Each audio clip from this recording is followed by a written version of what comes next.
Egypt holds a near mythic status for travelers. You picture yourself standing at the base of an ancient monument that has survived for millennia, feeling the sheer scale of human history.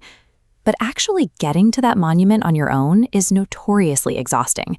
You face massive transit distances, aggressive street vendors, and constantly changing ticketing systems. This chart maps your options. The horizontal axis measures logistical friction. The vertical maps access to premium historical sites. Stringing it together yourself lands you in the independent travel zone. You'll reach the sites eventually, but you'll burn massive time and energy negotiating transit. The peaceful vacation you pictured crashes straight into the incredibly dense, high-friction reality of the actual terrain. That specific friction is exactly what premium travel companies claim to solve. The Pharaoh Wanderlust Global 7-Day Grand Egyptian Discovery Itinerary is marketed as a highly engineered shortcut past the chaos. This document reveals the plan, removing your logistical burden entirely with private transfers and a 5-star Nile cruise. But buying out of that friction requires significant investment. The base rate is $24.45 double, jumping steeply with an $800 solo penalty. So the question we have to answer is whether this 7-day schedule actually delivers a stress-free return on that price tag, or if aggressive pacing and hidden costs compromise the value of the trip. Because in this specific market, handing over thousands of dollars does not automatically guarantee you a relaxing vacation. Let's look at exactly how this timeline is built.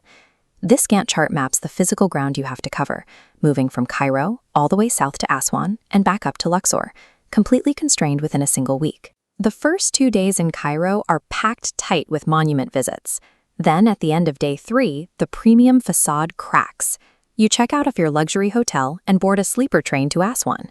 Notice the typo here, calling it an overnight in Cairo when you're actually rocking on train tracks heading south. You wake up on that train on day 4 and transition directly into a full day touring Aswan's major monuments, including the High Dam and the Temple of Philae. There is no morning to sleep in or adjust. Once you board the cruise, the pacing doesn't slow down. Days 5 and 6 operate on a strict schedule of back-to-back temple visits at Kom Ombo and Edfu, dictated entirely by the ship's docking allotments. Your final day perfectly illustrates the physical toll of this itinerary. You tour the massive Karnak temple complex in the morning, rush to a train station, and then navigate an airport to fly back to Cairo, all before the program ends. The structure is highly efficient if you have exactly 1 week of vacation time to spend, but it demands constant motion. You are paying for a fast-paced expedition, not a chance to rest and recover. That physical demand brings us to the financial side of the equation. We need to look closely at what the word inclusive actually means in this contract. The biggest threat to the feeling of a premium experience isn't usually the base price. It's the continuous friction of reaching for your wallet over and over throughout the trip. This chart breaks down the real math. Your investment starts with that initial $2,445 base block, but the mandatory exclusions immediately start stacking on top of it. First, you are entirely responsible for the entry visa. Next, you must budget for the inescapable cultural expectation of tipping. Gratuities for your private guides, drivers, and the entire cruise staff are explicitly left out. Then, we look at the fine print on the cruise itself. The document promises a full board basis, but strictly lists drinks during meals as an out-of-pocket expense. While keeping beverages separate is standard practice across the cruise industry, it forces you to track every bottle of water and glass of wine, which directly undercuts the promise of an elite, all-inclusive escape. The premium you paid up front secures your vehicles and your bed, but it leaves your daily operational budget completely unprotected. Beyond the daily logistics, the most significant out-of-pocket costs come from the very historical sites you traveled to see. Your base fare gets you onto the Giza Plateau, but stepping inside the Great Pyramid requires a separate ticket. The same applies in Luxor. Accessing Tutankhamun's tomb is another fee. Even the massive Abu Simbel temple is just a costly add-on. You'll also face intense on-site pressure to add the famous sunrise hot air balloon flight over Luxor, which is entirely on your own dime. To secure the complete, iconic version of this trip, you have to mentally add several $100s in historical access fees directly on top of the original quote.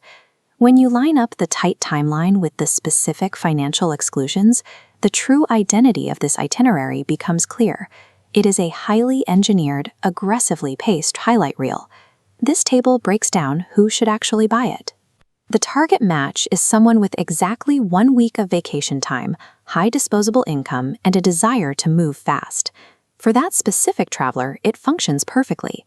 You are deploying capital to secure a private, air-conditioned vehicle and an expert guide, turning them into a shield against the region's intense logistical friction.